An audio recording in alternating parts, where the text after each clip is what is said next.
छोटी सी बच्ची जिसकी गुल्लक में छोटे छोटे सपने बंद थे। कुछ सिक्के, कुछ नोट शायद अपनी किसी खिलौने या साइकिल के लिए बचाए गए। लेकिन जब उसे पता लगा कि जंग से जूझ रहे ईरान के लोगों को मदद की जरूरत है, तो उसने बिना सोचे समझे सबके सामने अपनी गुल्लक तोड़ दी और उसमें जमा हर पैसा दान कर दिया। ये सिर्फ पैसे नहीं थे, ये एक मासूम दिल की सबसे बड़ी कुर्बानी थी। आज सोशल मीडिया पर ऐसी कई तस्वीरें और वीडियोस तेजी के साथ वायरल हो रहे हैं, जो इंसानियत की एक बेहद खूबसूरत तस्वीर दिखाते हैं। कहीं बच्चे अपनी साइकिल दान कर रहे हैं, तो कहीं महिलाएं अपने गहने उतार कर दे रही हैं। कोई बर्तन दे रहा है, कोई अपनी हैसियत से बढ़कर कीमती सामान। ये सभी मदद एक ही मकसद के लिए की जा रही है, जंग से प्रभावित ईरान के लोगों के लिए। ये मंजर सिर्फ एक जगह का नहीं, लद्दाख के लेह से लेकर जम्मू कश्मीर के अलग अलग इलाकों तक हर जगह लोग दिल खोलकर मदद कर रहे हैं। लेह में पिछले कई दिनों से लगातार डोनेशन ड्राइव चल रही है। लोग रोजाना इकट्ठा होकर राहत सामग्री जमा कर रहे हैं। इस दौरान एक वीडियो सामने आया जिसमें एक छोटी बच्ची अपनी गुल्लक फोड़कर पैसे देती नजर आई, और देखते ही देखते ये वीडियो लोगों के दिलों को छू गया। जम्मू कश्मीर के रामबन जिले के चंदरकोट में भी कुछ ऐसा ही नजारा देखने को मिला। यहाँ लोगों ने अपनी क्षमता से कई ज्यादा दान दिया। छोटे छोटे बच्चों ने अपनी गुल्लक तोड़ी, महिलाओं ने अपने गहने, चूड़ियां, झुमके उतार दिए, यहाँ तक कि कुछ लोगों ने बच्चों के गहने भी दान कर दिए।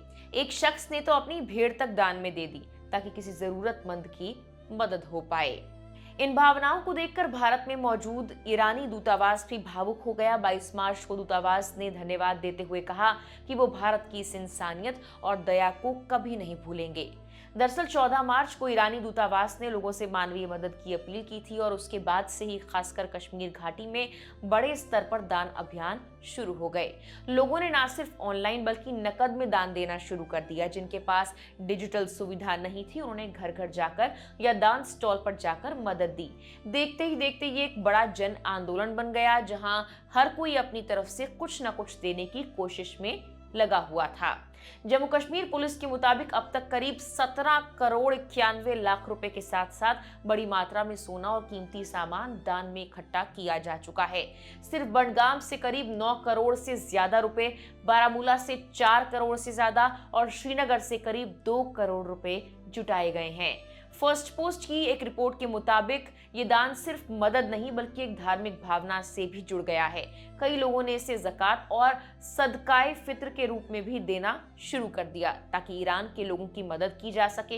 हैरानी की बात यह है कि इन दानों का बड़ा हिस्सा आर्थिक रूप से कमजोर लोगों की तरफ से आया, जिन्होंने अपनी क्षमता से ज्यादा सिर्फ दिल से प्रेरित होकर मदद की।